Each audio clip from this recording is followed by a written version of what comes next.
Morning! Hello and welcome to my daily vlog. We have got a treat today, let me tell you that. So we got a big Claas tractor and a Horsch Maize drill coming, and I am buzzing. I am absolutely buzzing. This is only thanks to the people that watch this channel that I get opportunities like this, because we just wouldn't get it. So I just want to say thank you. Press like, press subscribe, and maybe we'll get a few more bits and pieces like this. But I'm here early. We've got the seed on the trailer that was ready last night. We've got to get over to a John Deere mix, and we're going to plant some maize there first. So I finally got here. You've got here. Bright and early. Aye, job's a good one. Good day, eh? Yeah, there's going to be no straw blowing in today's video, Mick. What are people going to... Oh. They're not going to be happy, are they? You want a bit of straw? Yeah, we better do, yeah. You better check a bit of straw. Right. I found it in field, it's not mine, I found it. Be a WD-40 on that, Mick, it'll be sorted. To have a look at Mick's plough. Zzz. Plough. So you got 4 ploughs? 4 ploughs. Jeez. Look at this beast.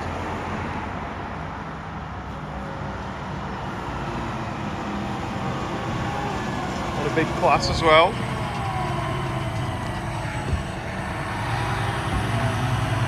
It's got twin wheels at the back. Very nice. Look at that. We get to play with that. Morning, Arrion. Morning, how are you? Yeah, good. What do you think of that? Beast. So we're gonna get in mixed motor and get down there. Get down to filling it up.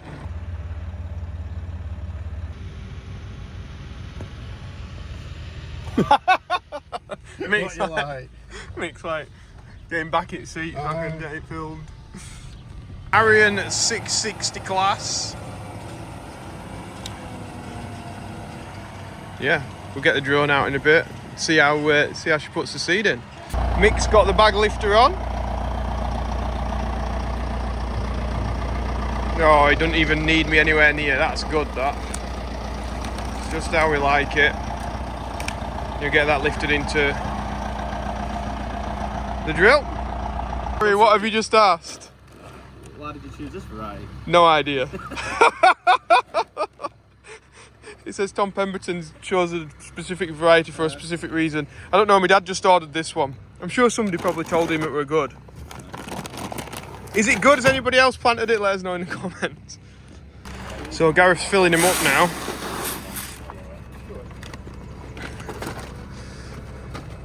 How many bags are we going to be able to get in here then, Gareth? Normally you can get 2 in at least. Sometimes you can get 3 in if it's smaller seed. Yeah. A 70 litre capacity, so we can normally get quite a decent amount in.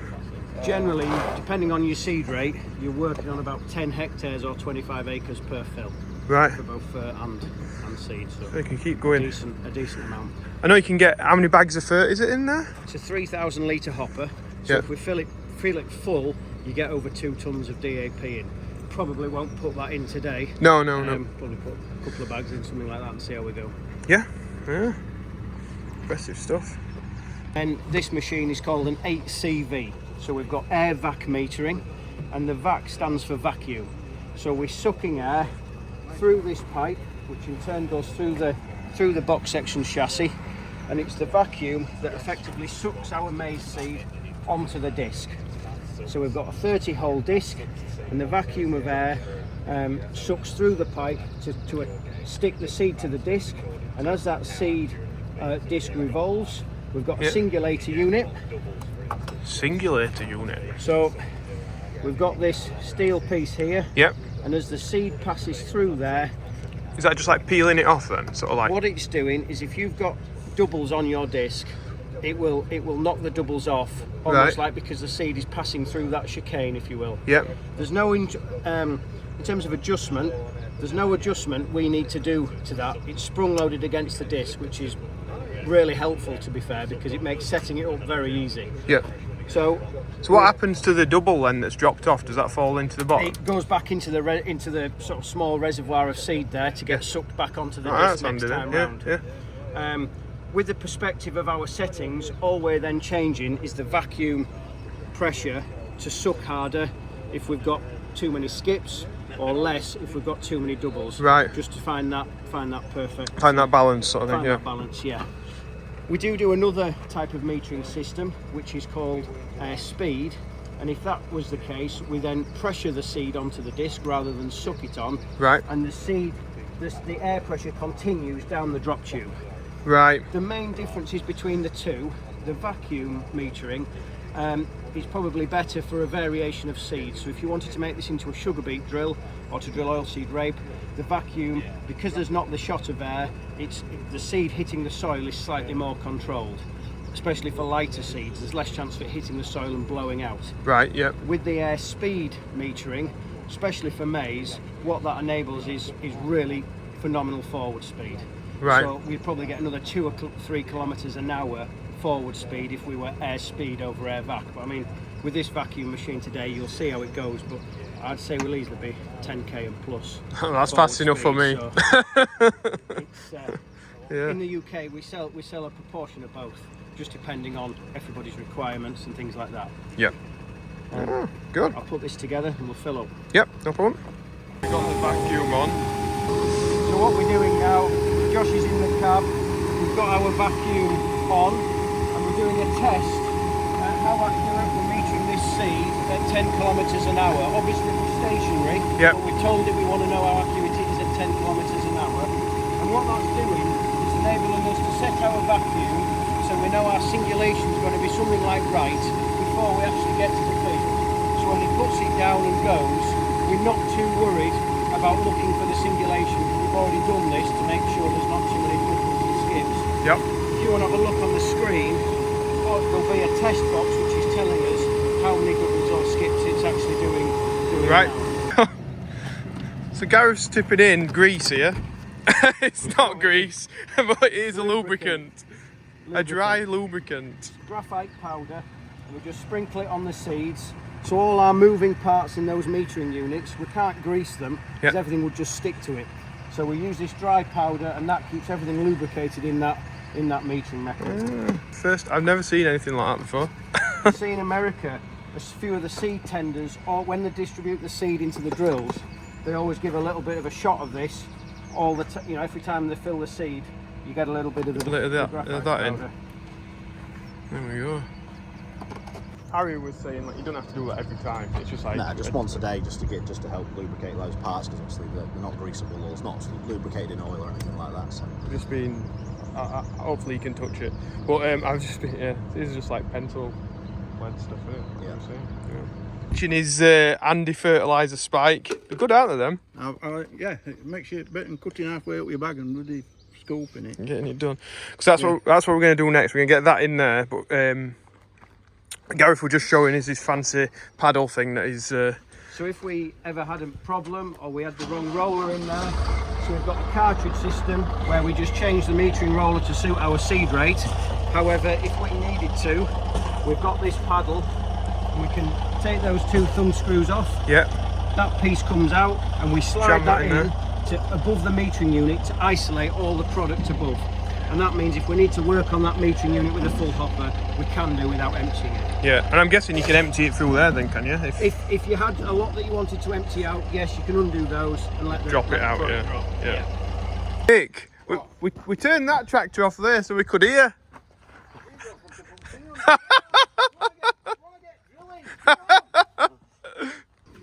So we're looking at the front of the drill here now. We're connected here on a Sharmuller ball hitch. Oh yeah, fancy. Quite a few guys run these for all sorts now, balers, trailers, tankers. A lot of guys like it for the trail machines, especially when we're unfolding. It keeps everything nice and stable. In terms of spool pipes, we're only running 3. We've got lift, lower, fold and fold all on number 1, Yep. and then 2 fans, 1 for our vacuum, 1 for our fertilizer. Right. 3,000 litre pressurised fertiliser hopper, and we're going to calibrate that in a moment, but it's the same principle of metering as we use for all the Horsch drills. Very reliable electronic metering unit. So super accurate. When we then look here, we're on the twin tyres on this machine. So we've actually got a row unit. It's quite unique, that, isn't it? Like, I've not really. Well, when I saw a picture of it, I'm like, wow, that's different. Yeah, we don't see all that many like this in the UK. We often put a 710 wide tyre on there. Yep. A few guys like this option, especially if they convert the machine to a 50 centimetre machine. And then if they're drilling sugar beet and they're really concerned about compaction, you know that this option enables you to put a row in between it to save the row unit being run on where you're gonna drill. Yep. But really, like a big, I had a thought for Maize or whatever, a big tyre, it wouldn't be. If you had a big tyre on there, it wouldn't really. On Maize, to be honest with you, Yeah. we would sell more probably on 710 wide tyres than we do on the duals. Yeah. But I can see why people like to go for the duals, because if there was ever any doubt, it takes it away. Yeah, yeah. When we look at the units themselves, then one thing we'll do when we get to the field is just drop these fertiliser coulters down, just because they're lifted up at the moment, just because where it was last they weren't putting any fertiliser on. Ah, so that's where the fertiliser goes on. So then the that fertiliser is going to come out of this single disc coulter. We've got depth control with this wheel at the side, and then we can change our coulter pressure on this fertiliser coulter using these springs. One thing is good is once we've got the depth of that set and the pressure and we're happy with everything, when we change the depth of the row unit using that pin there, everything changes retrospectively. So we've only got the one depth. When you change your depth for your seed just to go a little bit deeper or shallower, Yep. the fertiliser relation changes automatically with it. Oh, right. So it's quite Yeah, it's simple not like to you've got to adjust 3 or 4 things to do. Yeah, once the we get one into the pin. field, we'll just be changing that pin as whether we need to or not, just to go shallower or deeper. Yep. Coulter pressure then, we've got the row unit is mounted on this robust parallelogram design, so you can see the row unit would be allowed to go up and down, and we've got coulter pressure delivered by this hydraulic ram. So it's hydraulically pressured but electronically controlled. So Right. we've 2 options with that. We've got manual coulter pressure, so that's in the cab. We'll see when we get going, obviously. You can change the coulter pressure just by typing in the kilos you want. So we can go up to 350 kilos per row, which is, colossal really. Yeah, yeah. Very rarely do we get up there. But one thing this machine has, and we sell a lot of them all over the world with it, is a feature called Auto Force. And that's automatic coulter pressure. So Horsch have offered that since 2016. right. And what that's doing, the strain gauges on some of these row units, basically feeling the resistance that's in the soil below the row unit. Right. So in lighter soils, there's less resistance and the coulter pressure will automatically back off. And in heavier soils, there'll be more resistance and it'll automatically increase the coulter pressure. And what that means is we'll keep the optimum depth. How reactive is that? Because like a lot of our fields are like you'll be going through a patch of clay and then you'll be going through a patch of sand, and then there's lots of variation. Well, we can see on there a gauge or a gauge moving up and down, and it is almost instant. There's obviously a couple of milliseconds where the sensor needs to send its signal and all the trickery work. Yeah. But yeah, it's almost instant. And the thing is, the operator doesn't have to do anything. Once he sets Auto Force to be running and he's happy with where the depth is, at that point, he or she doesn't have to change anything, coulter pressure again. That's quite snazzy, that. So Yeah, I like see, that. I nearly like that more than the wheels, I think. we'll see how you get on. I'm an ins and outs and the nitty gritty of how this works. But Gareth was just showing us on that one. So that lifts up that mechanism, didn't it? So that mechanism lifts up to our depth stop. Yep. And if we didn't have auto force, all those would be the same, which just look like that. Yep. If we look at this row unit, you can see one of the strain gauges looks slightly different. That bit. There's not a lot to see because it's obviously all enclosed, in there. yeah. But that's the strain gauge that's measuring the force coming through the depth control wheels in the row unit against that pin, and it's the change in sensitivity that sees that then relates to the change in coulter pressure. It looks a bit like a weighbridge kind of like sensor, doesn't it? Like a what you'd find on back of a baler, like for weighing it. That's what it looked like to me. Similar sort of thing, or Yeah. different type of strain gauge, basically. Yeah. Oh, snazzy. So this is the third tank, and when Mick's done talking, we'll get some in. Mate, What? come on. You want me now? Yeah, please. Oh, all right. So we're just emptying the bag now. Gareth onto the plane. We could have just cut this one, but Gareth's never used one, so he's having a go with it. So we're going to calibrate the fert now then, are we, Gareth? Yep, so we've primed some fertiliser out already. We've got our seed rate set and our bag underneath. And all we need to do, this grey switch, Alright. flick that on. So we're not really counting revolutions or timing it, we're just getting a nice amount in our bag. Once we've got the weight on the scales of the product, we'll enter that into the screen. Ah, so the screen will know how many revolutions. That's working all that bit out for So you. once we turn that off, a box will become available on the screen where we can enter a weight. Yeah. If I stop that there, Handy little Horsch branded weigher there. Could do one of them for going on holiday. for your suitcase. Yeah. 7.38. So we've Yep. got 7.38 kilos of product in the bag because we teared the bag off beforehand. So if you jump in the cab, Yep.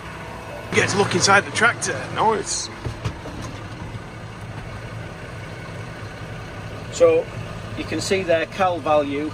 The scales were 7.38, Yep. and we've got 7.35 there. So we're quite Close. close. Well, very close. If you just touch that number 7.35, Ah, yeah. if you touch that number there, Oh, yeah. press the middle one, it brings it, so you can type in 7.38. So you can see there we've got a speed range minimum and maximum 3.3 to 26.7. 26k. Yeah. We're never going to get No, all no, that no, drilling. no. The important thing to look at there is the minimum speed. Right. So yeah. say we're going to drill a minimum speed of, or it said on there 8 or 9k, and you said, oh, it's all right, I'm going to drill at 10. You always have to take into account when you're going around a telegraph pole or around a nasty corner on a headland or something, you slow down. So Yeah. it is important to have a decent lower speed so we get the right amount of fertiliser applied. Yeah. You can see There's there not much stress in that, to be fair. No, like it was- when I'm using my drill, it's like, have I done 35 rotations or have I done 36? And you're like, yeah. Yeah, well, that's the same calibration on, or the same principle on all the Horsch drills, whether it be 3 metre per hour combination drill or 12 metre avatar. It's Right. the same process of bag underneath, flick the switch, and put the- enter the weight. Yeah, there's less steps to go wrong, isn't there? Yeah. So we're not using number 2, you say? No, number 2 is this microgranular compartment. So we could put an extra product in there, or if you were putting a different type of fertiliser on, perhaps something that went specifically with the seed. Some guys use that all the time instead of DAP or bulk fert. Yep. But if we were using that, you can see with 2 distribution towers. The Ah, big yeah. one is for our bulk fert, the DAP. I guess it's DAP. Yeah, Yeah, we're DAP we're putting in. and the small tower is for the microgranular. And if we follow the pipe, the microgranular comes just down in front of the seed. So in that double disc coulter, that's where the microgranular would be placed. So generally a 10 to 15 kilos a hectare starter fertiliser for maize, or if we're talking sugar beet, could be a different product to accompany the sugar beet.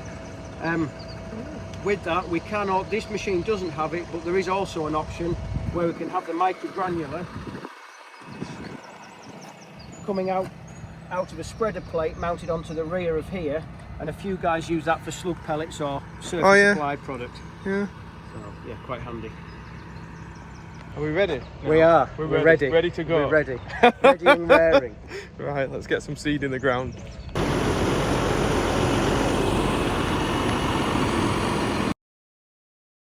So he's just doing his first few runs around the field now.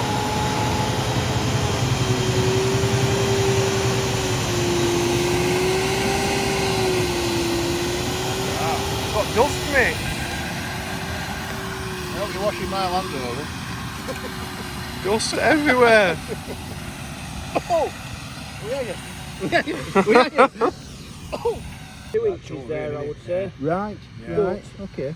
When we look there, I've actually just uprooted that. We've got a press wheel that's pressing the seed into the furrow. Yes. So it's once you find this little trench, see there, that seed is nicely pushed into that moisture. So rather than saying I want it 40 mil deep or 60 mil deep, I'm more looking just to see that that seed's nicely into the moisture, which it is. It's nicely pressed in. We're all closed up, so I've no reason to stop him there. We'll just let him carry on and keep an eye on it. Put it back in, nobody will ever know. I'm going to measure everyone, you know. Yeah. I've got it upside down, there we go. Yeah. So you can see the imprints of the jewels here and here, and the row is smack bang in between. So we're just looking here. Gareth's been doing a bit of digging. So we can see a seed there, there and there. So I'm just looking to make sure the singulation looks accurate. Obviously it's always good to check visually, but there is also information about this on the cab. So there's what's called the variation of coefficient, which basically is the difference in seed spacing between that 12 centimetres or 12.9 or 6, whatever it was on the screen.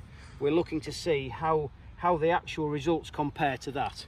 So the lower the variation coefficient, the more accurate the singulation is, and we can see that on the screen as well as the overall accuracy. So as an operator, you tend to look at the overall accuracy as your priority, so I'd expect that to be high 90s, so 95% plus. Normally we can quite often sit around 98-99% quite comfortably.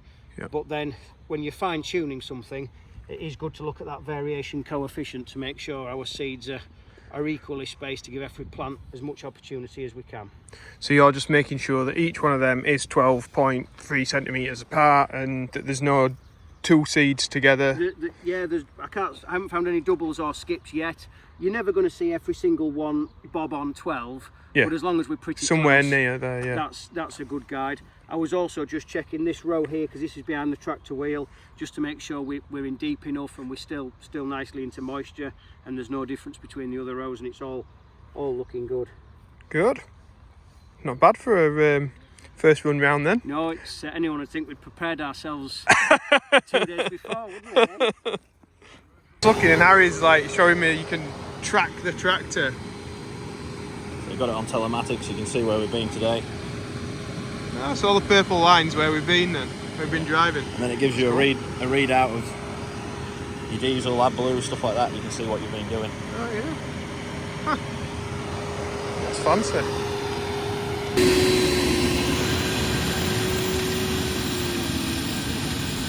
We'll get the drone out and get some nice shots of him going round.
Started drilling up the centre of the field now on a straight AB line, and we're just checking the section control because each one's got the ability to shut off so that we're not overseeding on these bits. It'll only just start turning it on when it needs to put a seed in the ground. 2 kids on a beach here. So that one intersect there and that one there. So. Yeah, so they're diagonals. Yeah. Yeah, so we got one there. There's somewhere here. There. Yeah.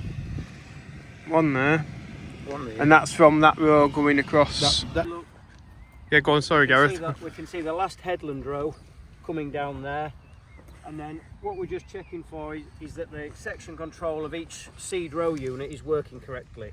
So these are when we were coming out, so we're checking the turning off, and we can see our last headland seed looks like that one.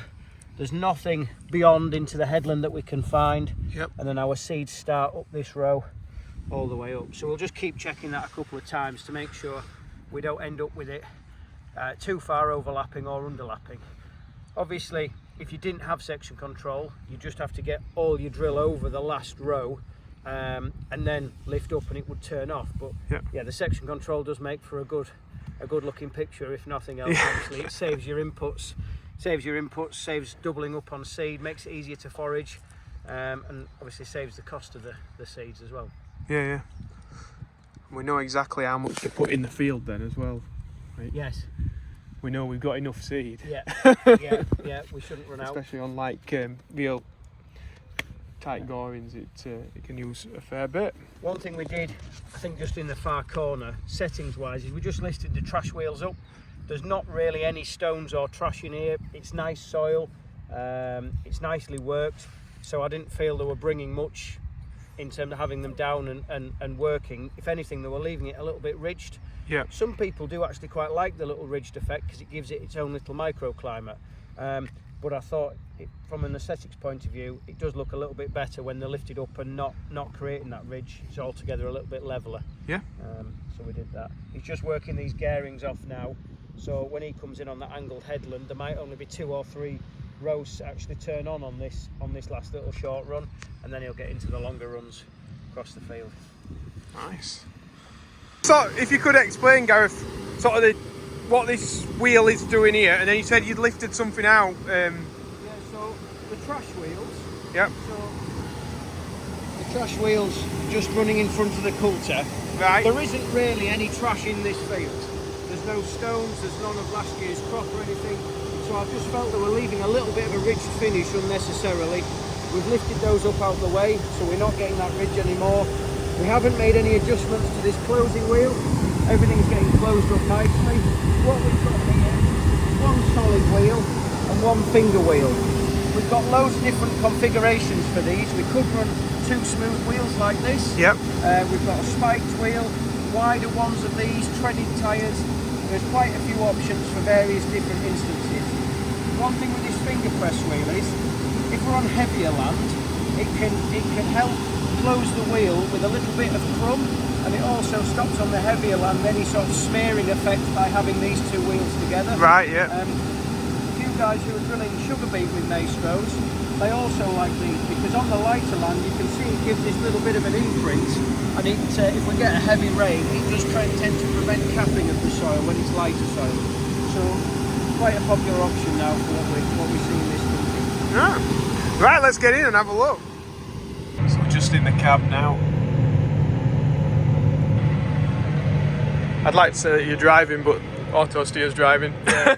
So we can put a belt marker out and make it look like I'm super accurate. If you want. The auto steer's doing the job.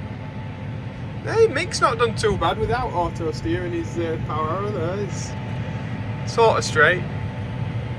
So we're just going to be looking at the screen, coming to the end of the field here. So you can see the section control start to work as we cross over the gearing headland. Cross it now.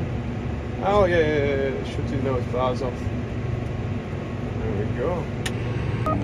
So we've just lifted up and turning back round now.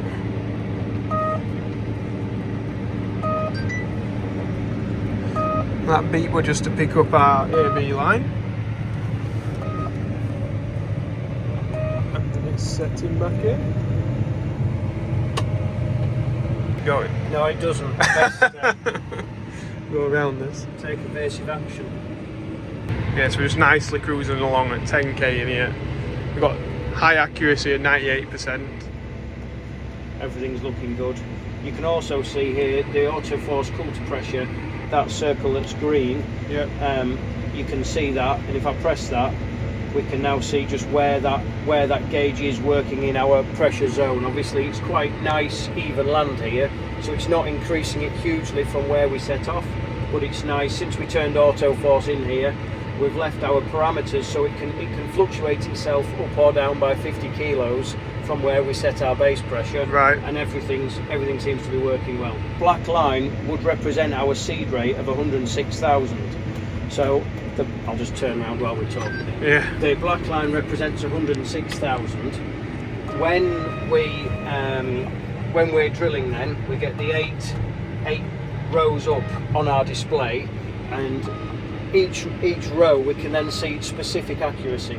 So right, we can see the skips and the double performance for each row while we're drilling. So if I lower it back down now, let it set in. So you see when we cross this headland line, the rows will start coming on. So they're in now, they're all on. And then we'll get her up to speed and it'll start to settle out with our performance. So you can see the black. So what's that one that's like just a little bit higher than the third one from the right? Yeah, so that's row 6. So you can see there it's just showing a few doubles. But what we need to remember with this is we've got this set super accurate at the moment. So that black line represents 106,000 grains a hectare. Yep. And if we had that green bar fully to the top of that graph, yep, that only represents a 10% inaccuracy. Right. So fully I up see. would be a 10% doubles of the row, fully down would be 10% skips. Right. We can change it, so we can make it actually look better if we want. We could say that could be 25% yeah, up there. But I feel like if somebody's buying a precision drill and looking to get this crop in the ground, well, you might as well have it set to be as accurate as it possibly can. Yeah, if you're using section control and things like that, you're trying to save a percent here and there, you want it to be accurate. We've got the technology, so we might as well try and use it to our advantage. What I'm looking for then is, see, we've got a couple of doubles seen there.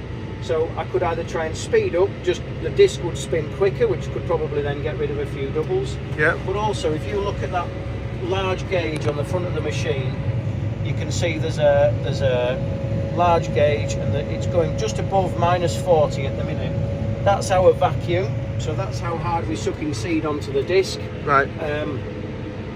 We could alter that. So if we had a lot of doubles, we'd turn that vacuum down so it wasn't sucking as hard. Right. If we had a lot of skips, we'd suck harder to make sure that the seed Stayed onto that disc. Yeah. Everyone's learning a bit from this, because I've got to learn a bit from this. I might have to watch this video back because at some point I'm going to be in the driving seat over the next few days doing a bit. So very trusting, Gareth, you and Aaron. Fine. Like I say, I'd rather be one seed over than one seed under. Me and Harry are searching for these seeds, and we're like, we can't find them, and then Gareth just like, boof, there they are, there's one there, one there, one there. So, as if you do this all the time. Yeah. As if it's your job. We're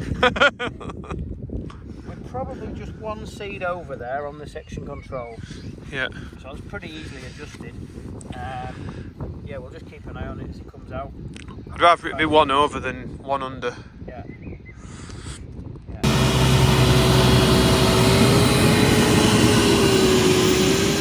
These guys decided they weren't happy with one seed over and they wanted it to be super accurate. So now they've just fine-tuned it. They got it there.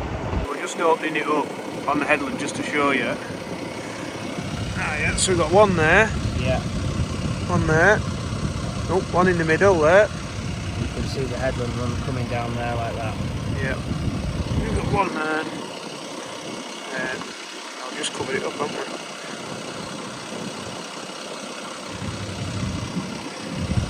And you can see that we've not got any pass now.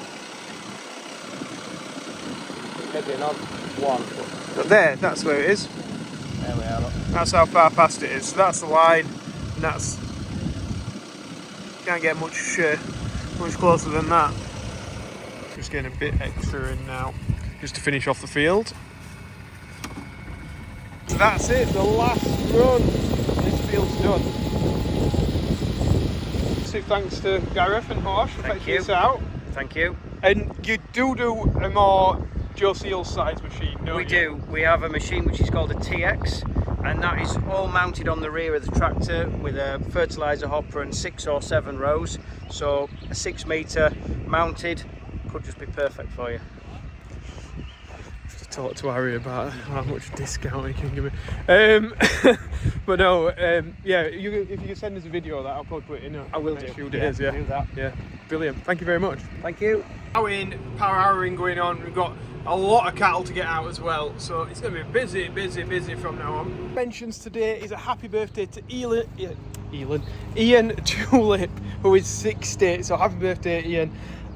But I think this is pretty much where we're going to end the video, because it's been a mighty long one, and we've got lots of stuff to do now. We're getting cattle out and bits and bobs like that. I may possibly do a live later tonight. If you are subscribed and you've liked today's video, then press the like button. Very massive thanks to Horsch for sending us that maize drill, so that you guys can see all about drilling maize and the products that they sell. Because I think, to be fair, for us, purchasing one of them is a massive commitment for a small acreage that we've got, but it's given them an opportunity to see, to show a lot of people what they're about and what their equipment's about, and I only get them opportunities through you guys actually watching the channel and subscribing and liking. So yeah, thanks to everyone at home who's watched. Right, that's pretty much it from me, and I will see you tomorrow or in a live later. See you later. Bye.